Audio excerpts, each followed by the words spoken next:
fighter to arrive here this week. You have such a tremendous interest in the First Order. Now that they are increasing their security presence on the Colossus, you must be thrilled. These guys aren't security. They're stormtroopers, and stormtroopers are only for one thing.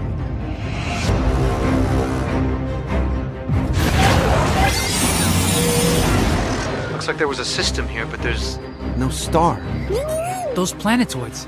What could have done that? Pirates, scramble the aces! You need troops to protect your station, not racers. First Order will provide all aerial security. All racers are officially grounded. Are you serious? We need a plan. They could be preparing for war. That's why they want this station. You've never heard of the Millennium Falcon? Should I have? It's a ship that made the Kessel Run in less than 12 kilometers. Hey everyone, and welcome to Kessel Run Weekly. My name is Danny. And my name is Anna. Yes, I am joined by my friend Anna this week, guys. So, if you have seen any of the other things that she's ever been on with us, she's been on a few shows with us, and we've gotten to join her on a few things. We're really excited to welcome her as part of our official team, guys. She's joining Kessel Run Weekly. Yeah! I'm part of the crew. Yes! So Kristen is still here, in case you're worried. But Anna is stepping in for our Resistance review this week. So I know we were doing them weekly. We've got 5 episodes for you guys to talk about. Because we were kind of wanted to let the story build, to be honest with you. Because I don't know if you felt the same way, Anna, but I was kind of feeling like it was a lot of minor stuff. Like, there wasn't much to talk about, you know? That's true. Especially, like, I feel the last 3 episodes really connected very nicely. So that was good to, like, it's better to talk about it all in bulk than just, like... Yeah. Because it's much more of a kid show than what we're used to with, like, the other... Much younger. Yeah. So it takes a little while to build up. Right, absolutely. And so the episodes that we're talking about this week are the episodes 11 through 15. So I think we're at 16 or 17 now, something like that. I think but we're doing 11 through 15. And it's getting good. Yeah, I know. I'm just kidding. No, I feel like it's finally to a point where I don't feel like it's such a kid's show. Like, you know, like there's something in it for me as well. Like, with Rebels, like, I felt like that in the first 2 episodes, but it picked up really quickly. I felt like with Resistance, it took a little bit more time for me to, like, okay, I'm there. So, yeah. Well, and I agree with that, because, I mean, a lot of it, I kind of shirked it off as world building. When we first started and everything, I was like, "Oh no, hang in! They're setting the characters, they're world building. It's all good and everything." And then it went the first 10 episodes, and I was like, "All right, we don't know any more than we did at the beginning. Exactly. What's the purpose?" And so it kind of we stay positive on the show, but it kind of was a struggle at times to go, okay, what do we talk about? Like, what happened? Like, there's nothing there. So. But with these episodes, I think that it's a good ramp up and everything. And so I'm excited to have you on, as an official Kessel Run Weekly host, to join us to talk about these. So, I don't want to necessarily recap all the way through them or anything, but just kind of the highlights and the big story points of them. But first off, so the first episode 11 that we're talking about, Bebo. What did you think about that one? Ah, he was so cute. Right? I'm always here for the creatures. The slimier, the better. No, I'm kidding. But no, I thought, like, this was, like, okay, if I sum up what the Resistance has been for me, I feel like this episode was it. Like, it was very kid-friendly. Like, I feel like this is something that I could use at work and be like, what was the lesson in this? So, yeah, that was, like, okay, Bebo was cute, which... brings a lot of, like, the usual Star Wars that we see. But still for me was like, it's so kiddish. Right. But I thought it was, I mean, Niku is, I like him. I love like, Niku. So annoying. No, I love him. He reminds me of so many of my kids. So they're so blunt and, like, no filter.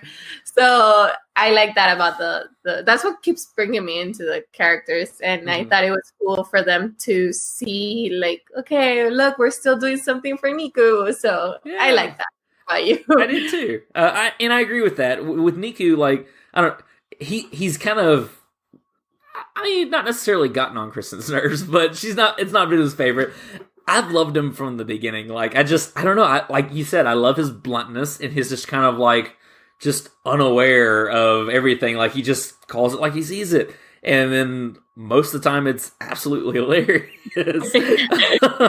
and I love him. And in this, where we get to see a separate side of him where he's just connecting with something, because we see him as the friend of Kaz or as the friend of Tam or working in the shop and stuff like that. But this is a moment we really get to see how Niku connects with something, with a pet, essentially, and how he ends up caring for Bebo and all this other kind of stuff. And I think it's adorable. Like, he talks about how stinky he is and all this other kind of stuff. And he's like, "But I love you anyways." Yeah, it's so cute. I mean, it's like that. I know. I think about all my kids, and I'm like, okay, when they're with their pets, it's so cute because they're really caring. Yeah. And then sometimes with other people are like, I don't care about you, like whatever. So I thought it was really cute, and I thought that it was like also nice to see Kaz like protecting Niku and like, okay, he's really into this. Like, we need to make sure that he doesn't hurt his feelings. So that was really nice. And then at the end, when he brings Libu or whatever he calls everyone, I thought I was like, yes, that's Niku. Yeah, like, he's the pet. Absolutely. That's it. And I'm glad you brought that up, because Kaz's development throughout this whole thing, I felt had almost kind of gotten kind of stagnant at a point. And what's funny is that, so the episodes that we're talking about with these next 5 episodes, this one I feel like almost kind of set the spark for the next 4. Because even though there wasn't a whole lot to discern or to take out of this particular one, it kind of started the growth for a lot of the characters, I think. And we see that in a lot of these episodes coming up as well. But one thing that I did want to make sure I brought up to you, because you're a big Rebels fan, right? So I'm gonna go ahead and call it now. Whatever ends up happening with Resistance, the big Bebo mother, that's gonna be the Purrgil. Yes, that's so true. Oh my god, I'm waiting on it. That's gonna be the Purrgil, because in one of these episodes we see it just lurking below the Colossus too. It didn't leave; it's staying. So there's something going on there. Like, I'm calling it now. It's the Purrgil. Okay. I don't know who they're gonna take off into hyperspace or drown. I don't know, but that's the Purrgil. Yeah. That's exactly what I thought of. It almost felt like kind of like when Filoni did the Zilla Beast episode in Clone Wars, the big Godzilla-like creatures and all this other kind of stuff, and kaiju and all that. That's a fandom of his. And so I don't know. It was a fun episode seeing that come back into play and everything. So yeah, it was really cool. And see a baby version, that's really cool too. Absolutely. No, I completely agree. So that's all for 11. Yeah, it was pretty much. That would have been a very short episode. But yeah, so episode 12, Dangerous Business. So this is where, starts. Yeah, it kind of starts. I liked that in this episode, Kaz kind of gets a lesson in customer service. And I feel him on a personal level. Because I could name those customers. Like, no joke. The second that I heard all the customers always right, I cringed. I went, okay. Because I myself work in customer service, and so it's just kind of like, yeah, I've seen these kind of customers multiple times. You knew right away it wasn't going to be easy. Like, you knew something was going to happen. Absolutely. Especially leaving him in charge of an entire store. Like, okay, cool that he did some stuff for you, but you're going to just leave him in charge? Like, I know. Crazy. Yeah. I thought it was just kind of a little out there where it was just like all of a sudden, oh, hey, buddy, thanks. Protect our livelihood. Go get him. Anything in the back, you already know. Oh, he's gonna mess up with the back. Right. It's like he told the kid, "Don't touch it," and he's like, "Man, I can't wait to see what's where I'm not supposed to be." Exactly. I do like how this episode starts with you seeing Kaz kind of be more responsible and kind of like being improving on his mechanics, even though he was gonna mess up one part, but he was like, okay, at least let me do this to be nice because I know. God, I blanked out her name. Tam wanted to use the ship, so I think that was cool. It's also like shows that okay, he is growing in this show. Like he's like becoming a little bit more responsible. Like he's really taking care of his part in this plan that he has, or friendship, or family kind of thing. Yeah, definitely. I completely agree with that. I hate that it's taken 10 episodes for that to happen, but at the same time, it's like, okay, I'll give you a chance. It's all good. Because that's the thing is like nothing about the show has necessarily been bad in any way. It's a good show. Personally, I've just been, like you said earlier, I've been looking for something for me. What am I going to get out of it? Out of this giant canon of Star Wars that we already have?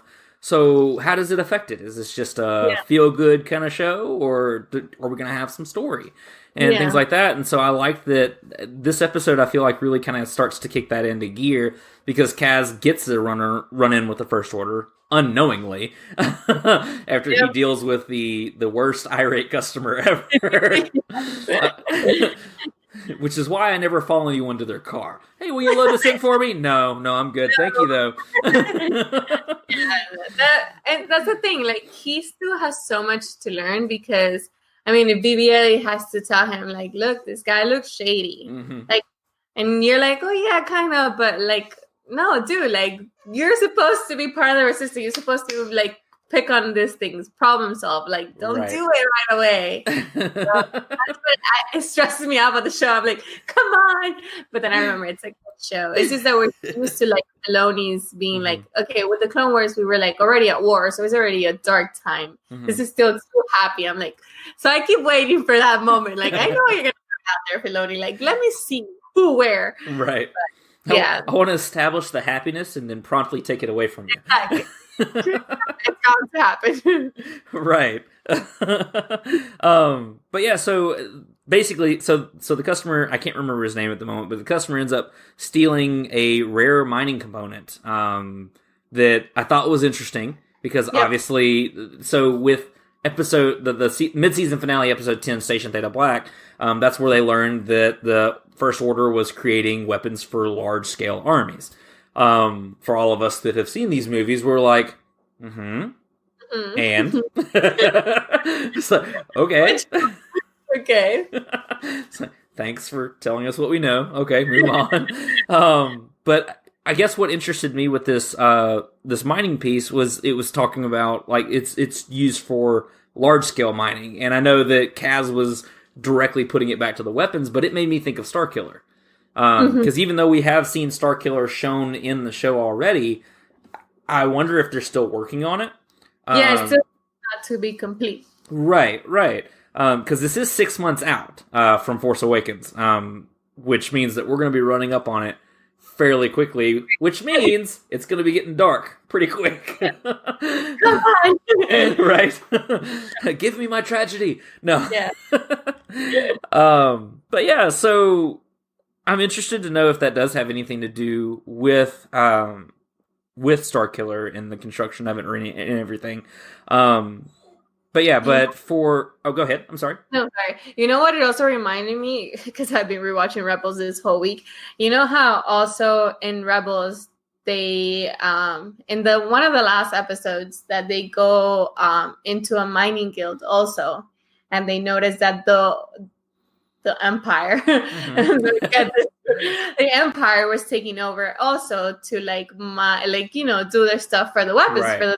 I'm like, it's really interesting that they still use the same techniques now for the Starkiller. Like, okay, you're still using the mine guilds, and you're still using the same thing for the weapon. Like, you didn't learn. Like, you could have been more. Exactly. Shouldn't we be more technological by now? Well, and that's the thing is, like, I mean, I like that you brought that up because it's history repeating itself. That's exactly what it is. It's just that now they can't come from within; they have to come from the outside, and make everybody think that we're the good guys and smoosh them over and everything, and which is crazy because it's separatist tactics. It's exactly what the separatist army did before Palpatine was like, okay, Order 66, whole thing's done. Because that's what I think it was the lemur colony. I can't remember what their species was, but they were a peaceful planet, and they'd never had any war or anything. The separatists came to him and were like, hey, we're going to offer you protection. They're like, we don't need your protection. We're peaceful. He goes, yeah, but you will, so we're going to stay anyways. Yeah. It was like, well, we don't want you to. But we're going to. Yeah. Which is what the First Order is imposing. So it's almost like we're getting to see the two sides of it. So we had the Republic Army become the Empire. Now it's almost as if the Separatists are becoming the First Order. It's, I don't know, it's interesting to see play out. The fact that all of that still lives, you know? And they use the same tactics. Yeah, it's pretty interesting. Definitely. But yeah, so what did you think of Bitey? He was cute. I love how they they used him with the wiggle fingers. I like how he was chasing and bothering BB-8, and BB-8 was just like, "You're so annoying. I'm just gonna taste you." But I also like to see like how BB-8 is more like, even though we see him as a droid, I feel like he's more mature, and it's weird to like think about it that way. But if it wasn't for BB-8, like Kaz would be gone. Like he would be done. Like he still needs that, and BB-8 has the mission still in his head, and he knows exactly what needs to be done. And like, come on, dude, like keep it up. Look how they're doing, and look, I have to be taking care of everything here, because if not, you will be done with the Resistance. So, yeah, I love that part. Oh yeah, well, I mean, without BB-8, he would have lost his life multiple times. Oh yeah, and BB-8's like, look, man, stay on target. Like, just stay on the mission. Be cool. Yep. You're gonna get both of us caught. Yeah, absolutely. So next episode. Oh, I like that one. Yes, episode 13, the Doza dilemma. I'll let you start this one.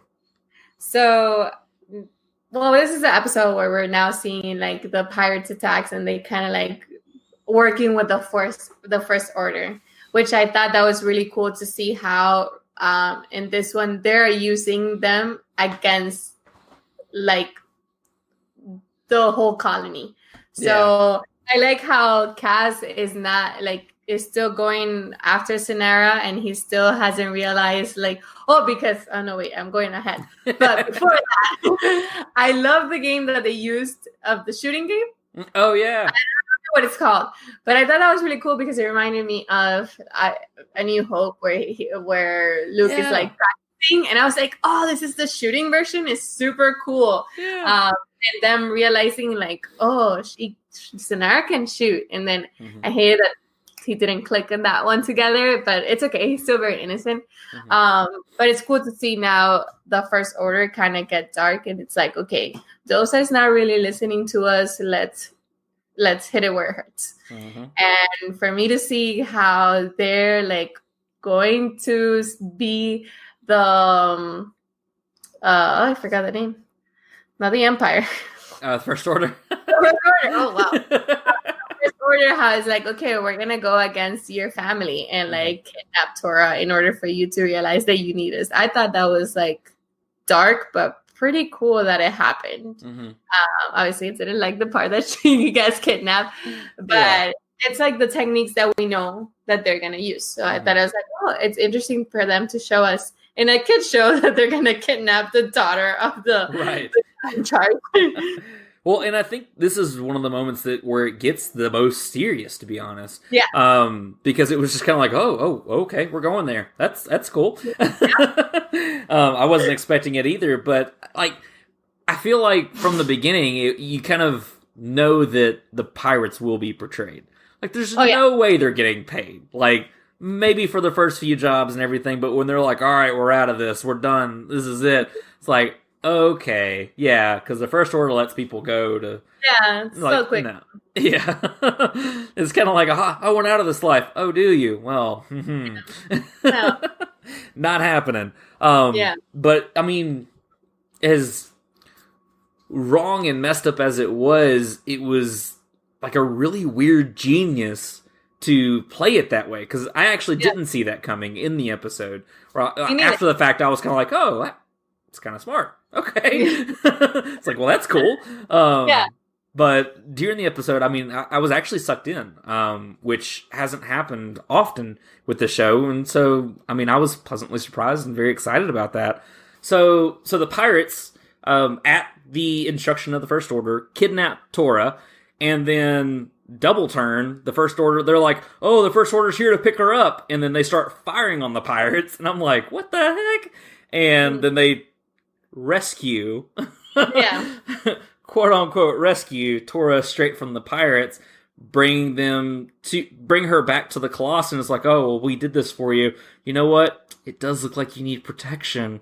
We're gonna have to stay and everything. Like, right? Like, old pal. Yeah.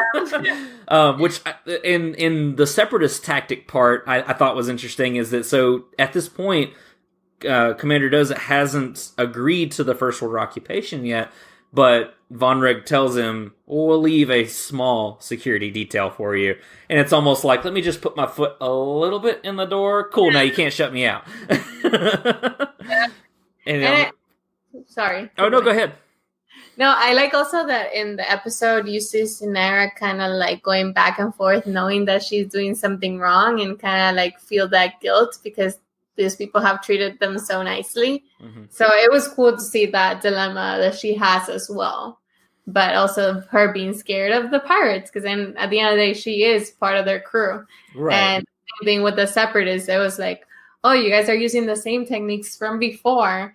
Like, let's go after your family because, you know, we're evil people. Right. So I thought that was like really interesting. I thought that Phasma was going to come on the show and kind of bring Tora home, but I was surprised that it was the other guy.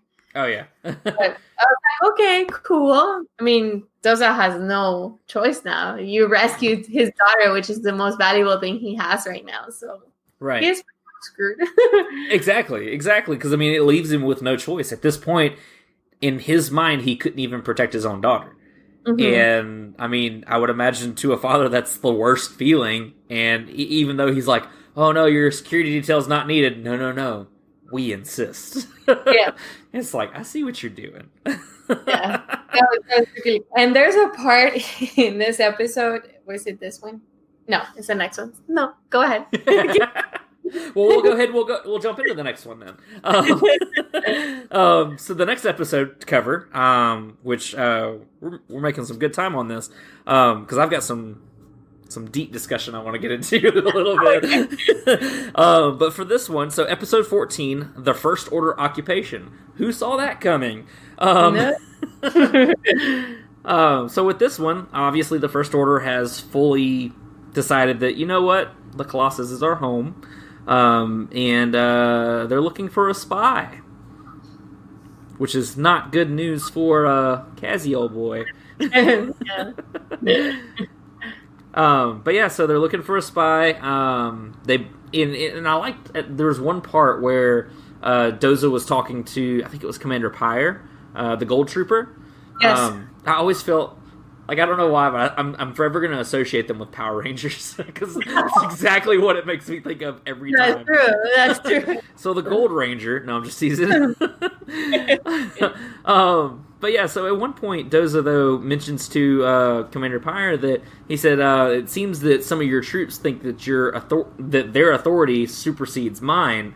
And it's at that point that I feel like, because I mean, I know he knew that it was going to get out of hand anyways. Yeah. But like, it's starting to spiral. Like, it's fully out of his control. These people are not listening to him. It's full First Order occupation. Yeah, and you see it like in the hallways. Like there's he has no more control. They're surrounded. Mm-hmm. Like that's it. He's done.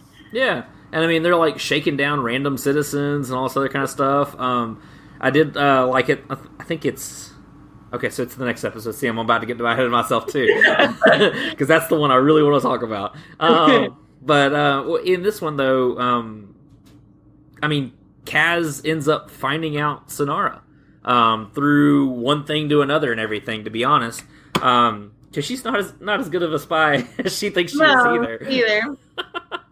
I love the part that they're in the elevator. Oh, it was so very like all the movies combined. That part was like, oh, I see what you're doing there. Yeah. I love that part. I thought that was like, oh, here, I'll throw you, like, you guys to remember the movies. Right. That was cool. Well, for one, I did want to mention, though, that so Kaz sneaking around will never not be hilarious to me. Because it's like watching Looney Tunes, like, all the time. Like, it's a bad episode. What's that? He can't walk straight. No. Like, he'll drop everything. He's super clumsy. I'm gonna be surprised if he really makes it to like after the war or everything. Like, no, right? Clumsy. No, and that's the thing is, like, so in this episode and the next episode, I feel like that's when, even though he does make quite a few mistakes, Kaz starts to kind of get in the mindset of, I'm with the Resistance. I'm a spy and everything. Because, I mean, it's not as bad as, like, the first of the season where he's just like, oh, no, me spy? No. Where's the spy? I don't know what you're talking about. What spy? It's like, nobody mentioned spy, Kaz. Calm down. Yeah.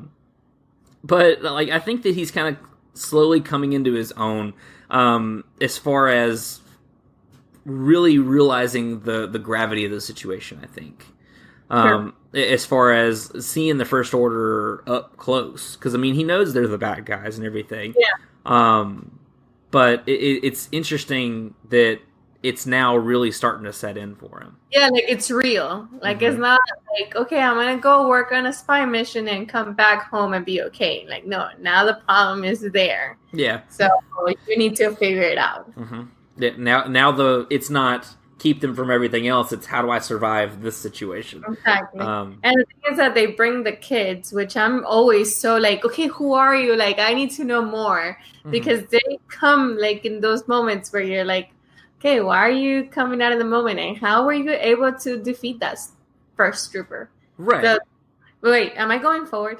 You are, but that's okay. Oh, sorry. Just taking my notes. You're good. Well, and I think the last thing in the First Order occupation, because this one was more about getting Sonara off the Colossus and getting her out of there, because they were looking for the pirate spy. They weren't actually looking for a Resistance spy, which that's to his luck at this point, considering how many times he almost got caught. But he's working to get Sonara off. I love their final moments and everything together, where he's like, shh. There's no time for sensitive goodbyes. And she's like, what are you talking about? It was really nice because even though he knew that at a point, like she was the pirate or whatever, that she came around, that he still wanted to help. So I thought that was really cool. And I'm surprised that she just like left. I don't know if it was just like that. There was no shooting that little thingy. Yeah. But I was just like, oh, okay, that's it. Like, I thought there was going to be a little bit, like, more of a mission, like, she's not really leaving. So I was very surprised that, like, oh, no, she's gone. Yeah. Oh, right. Or she would have been like, oh, no, I'm going to stay or anything. But I guess she really couldn't have stayed if she was found out already. Exactly. But I think she kind of is going to fall in the same thing with Bebo and everything. I think it's another seed being planted. She kind of reminded me of, what is her name? Sabine's counterpart. I can't remember her name right now. She worked for the Black Sun.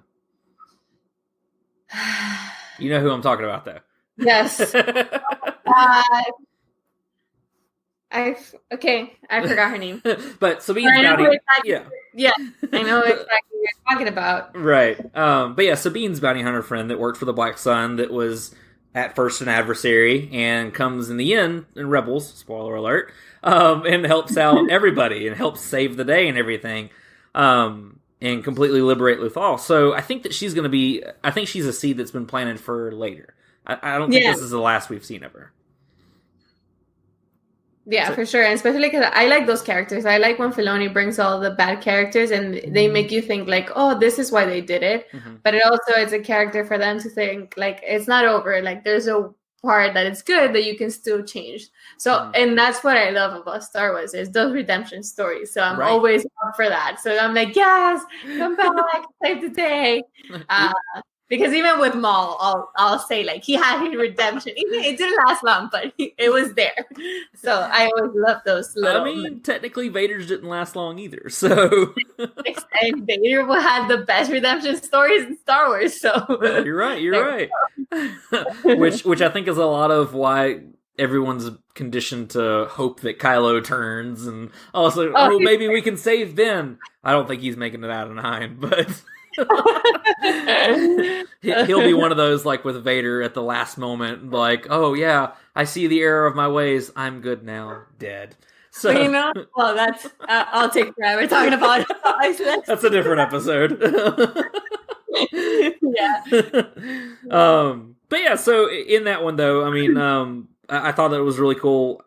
Basically, Kaz showing mercy to her, even though that she bold-faced lied and like betrayed him essentially.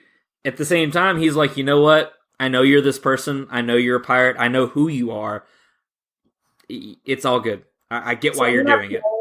I want to play devil's advocate right now. Okay, do you think Poe would have done the same? I don't actually. Not Poe at this moment. Poe after Last Jedi, yes. Poe in this moment, no. He'd have shot first. Yeah. He'd have found her and that'd have been it. I thought that was really cool because right now we're in a point where the Resistance is like done. Like they have like when whoever we see from the Resistance, like even if it's like I think the only one that's more noble is Princess Leia. But everybody's just like, just kill him. Like just do it. So I thought that was like interesting to see Kaz like he's not. That's when I'm like, you're not 100% resistant brain set yet. So that's why I felt like, okay, he let her go. Mind you, I felt like Poe would have like been like Cassian Andor and be like, oh, you're out. Yeah, I can't get out. My arm. Shh, it's okay. Exactly. So I thought that was really cool to see. Like, okay, he is still something good, and it's not that part. Right. Yeah. No, I completely agree. But yeah, man, that's interesting to think about what Poe actually would have done in that. Because at this point he's just hotshot pilot who thinks he knows best. Yeah. So yeah, we'll have to dive into that at some point. I like that. We had to like bring in. I like that. I'll have to think more on that and get with you. Yeah. But yeah, so that wraps up episode 14. Now on to the one that we keep continually referencing. I know. Throughout the whole thing. That was actually the most exciting out of all of them. Yes. So this is episode 15, The New Trooper. I loved this so much. I love the walk. Yes. So much. I thought, so like I was saying, the kids came out and were able to defeat this trooper. I thought that was like, okay, who are you guys? Like why in this moment are you coming out again? Yeah. So I thought that was really cool that they were like, oh yeah, he's in the elevator thingy, just like dead. Just like threw him in a supply closet. It's like, yeah, this guy. Yeah.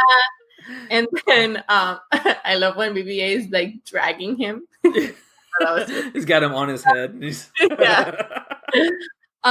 It was fantastic. It was cool to see like stuff that we see all the time, which is like them dressing up as the trooper. I enjoy those things. I'm like, oh, thank you. You know, we see it from A New Hope to Clone Wars to Clone Wars are all Rebels. I think Clone Wars they did do that.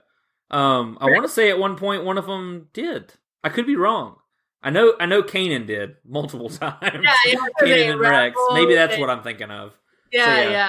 And even like, even though he was a trooper, even in the Last Jedi, in Force Awakens. So yeah, I always thought that was pretty cool.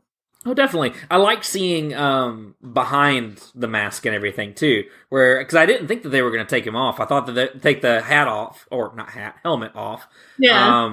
and reveal a face. I thought they were just going to leave him like the nameless, faceless bad guys, like Star Wars normally does. But then all of a sudden they take it off, and it's like, hey, this guy's a human, and it's like you can almost relate to him in a little bit too. But yeah, I was like, "Are you Finn?" I'm like, "Can you take off the helmet?" How messed up would that be? Yeah. Okay, he sucked at fighting back. I'm like, okay, that must be Finn. But I was like, well, and so the thing is like, so I guess theorizing if it had been Finn, we learned a little bit about the First Order and the reconditioning that they mentioned in Force Awakens and everything, and it's scary. Scary. Yeah.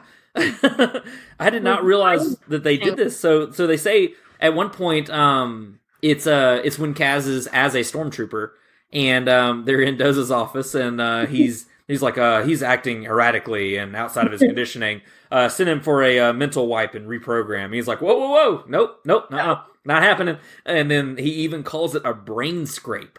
It's like, oh my gosh. So, yeah, and I thought, like, even thinking back before Order 66, obviously, they were clones, so it's different. But I was like, okay, you guys didn't care so much because they were clones and not really human, even though they become humans as we watch Clone Wars. But with these people, they're like, okay, they were kids and you were brainwashing them? You even were. Like, that's so scary. Yeah. Multiple times brainwashing them, too. Yeah.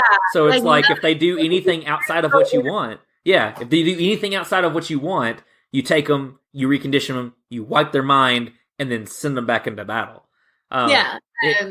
It's crazy because, like, for example, I'm a behavior analyst, so I am trained to change kids' behaviors. Yeah. Obviously, we don't want the kids to behave bad, and I come in. But for that amount of, like, reprogramming and brainwashing and changing your behavior, it's, like, crazy. It's like, I was wondering, I'm like, how is Finn okay? Right. After all of that. And then obviously you understand a little bit more of how he couldn't do it. Like, it was so much for him. So I was like, I wonder how many of these were like defaults and troopers that didn't really make it after that, or what happens. Yeah, right. What happens if they can't make it? What if they... Exactly. Yeah. Oh, man. It's getting dark. It's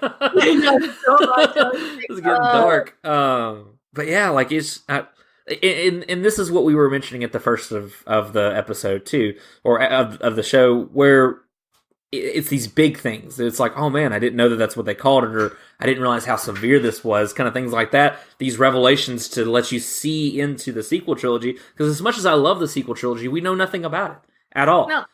Really very little of the world and the era that we're in, other than that it happened. That's it. Yeah. And I felt that disconnect in Force Awakens. It was almost like the start of a new story, which it was. But at the same time, it was still Star Wars. With the prequel trilogy and original trilogy, you had familiarity. Where it's like, oh, I know that guy, and it just starts straight out with Rey, Finn, and Poe. And it's like, this looks familiar, but this is new, this is different. Which is not a complaint, but at the same time, I feel like in some way having a foreknowledge of how that world works and things like that might have helped a buy-in a little bit more, I guess, deeper for me. Yeah. If that makes sense. I also wonder if, like, okay, they're showing us how they became the First Order and all of this.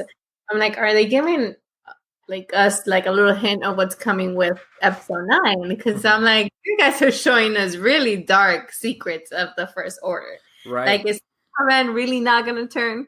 Because I do think he's gonna turn. Or like other troopers, or like what's gonna happen? Is there gonna be, is one of them gonna be the new Phasma? Like, so I'm there's so many things in my head. Well, and you just mentioned mentioned something about Kylo Ren. I wonder if he has been exposed to any amount of this conditioning. Because, I mean, yes, everything seems to be his decision, but what if it hasn't been, you know? What if that's how Snoke got a hold of him? True. Is it like also Snoke dealing with his troopers? Yeah. But you know what's the only thing that I don't feel the connection with Kylo and the troopers? How every other villain has had like his army, like because we have Palpatine with his royal guard, where they're beautiful red troopers, and you have Darth Vader with their stormtroopers. Kind of like he took them, and that's how I feel like part of the Anakin in him to have the clones surrounded him. Right. But whatever. You don't see that much with Kylo. It's more like, yeah, that's the army in the background. Right. So I also wonder, like, is it because like you didn't agree with the methods? Were you not involved as much? Like, what's going on? Well, and I wonder what role that will play in Episode 9 now that Snoke isn't there, because I wonder if Snoke was the only reason he was around.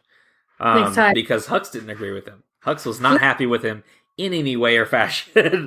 But now that the Supreme Leader is dead, okay, so Kylo says that he's assuming Supreme Leader, but will his own organization cast him out? Yeah. Or is he... Yeah, there's so many things.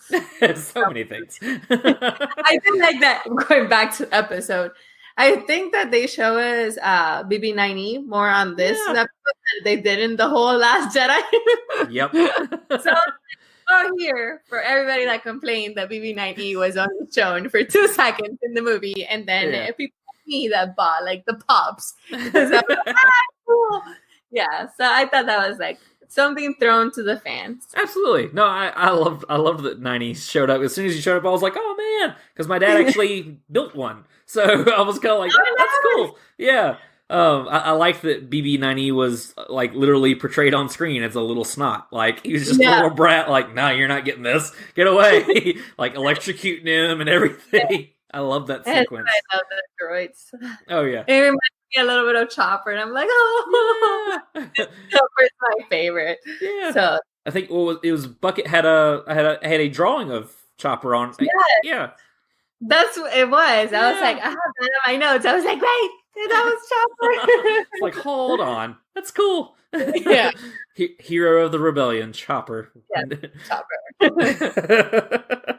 But it was a really good episode. And I wonder if now we're going to see more involvement of those kids in like, or how is it going to change now? And I mean, I know there's a couple episodes that aired that I still have to watch, but I'm very interested to see how Doza's like mentality is going to change or anything, because now they even though if they don't want to, they are part of the First Order. So what's going to happen now? Absolutely. It's a matter of figuring out where do we go from here, because what's happened has happened. How do you extinguish it? Has it gone too far and everything? One other discussion, though, that I wanted to bring up that I thought was really interesting in this was the discussion that Kaz had with Tam about the Empire. Yeah. I've thought about it, but never really put that serious thought into it, that we know the Empire as the bad guys, the evil ones. The Rebellion knows them as the evil ones, which is the point of view that we classically get. But rarely do we see the side where, like Tam said, was my grandfather worked in the assembly lines and put food on the table. What's so bad about that?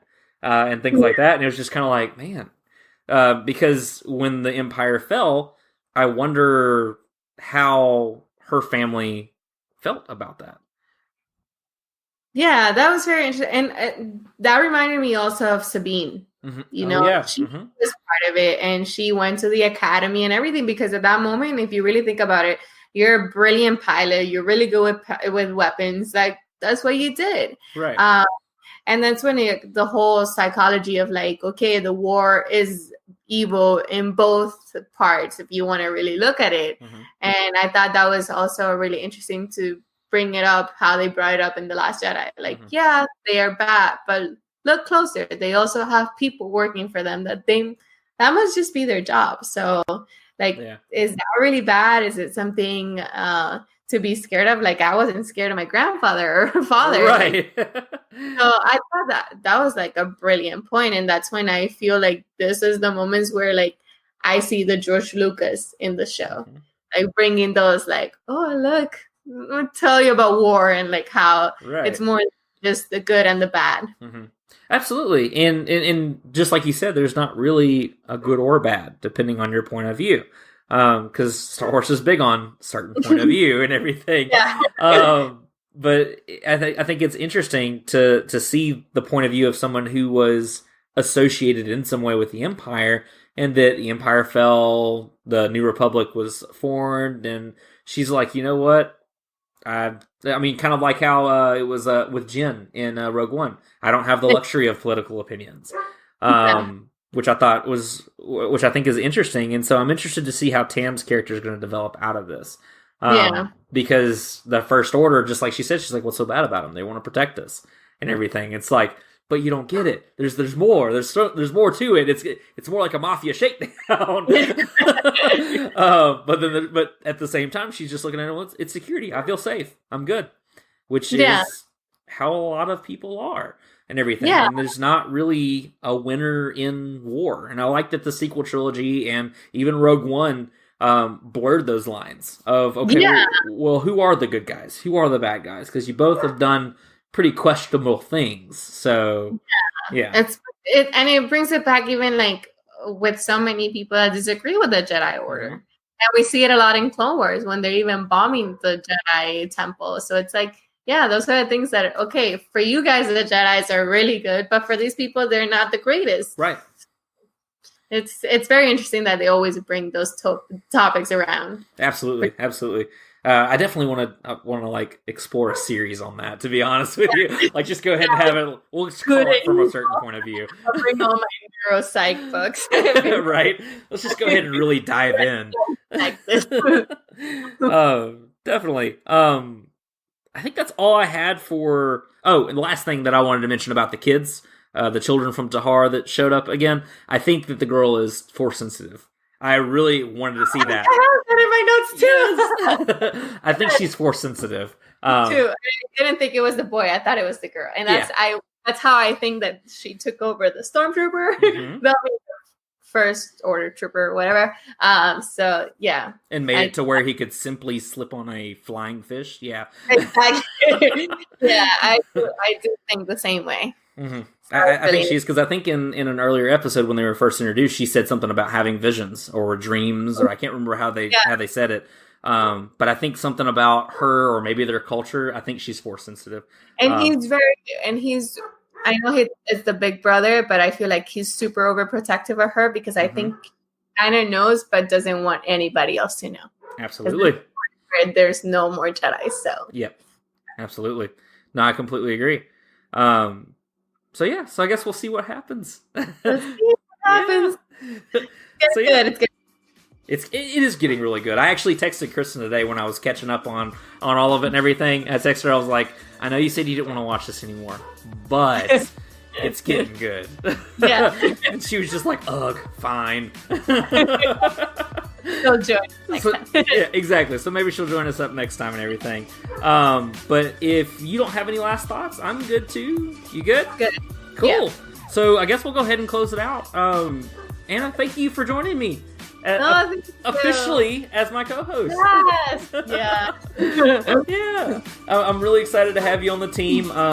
She is joining the team with me, Kristen, and Cheyenne, who has been in our earlier episodes as well. So we're building our little family here, which is really exciting. Hopefully to have some really cool stuff out to you guys very soon. But in the meantime, guys, you can check us out on Facebook, Instagram, and Twitter at Kessel Run Weekly, and on KesselRunWeekly.com, if I can talk. And Anna, where can they find you? So you guys can find me on Instagram or Facebook or Twitter at Legeeky Life with 2 eyes. And I'm so excited to be part of the group now. Absolutely. We're excited to have you. And guys, make sure that if you enjoyed this episode or any previous episodes, to rate us on Apple Podcasts. That definitely helps us get out there because we want to hang out with you guys. Really, that's 90% of the fun. So cool, guys. So thank you again for listening or watching another episode of Kessel Run Weekly. And until next time, my name is Danny. My name is Anna. And may the Force be with you. Always.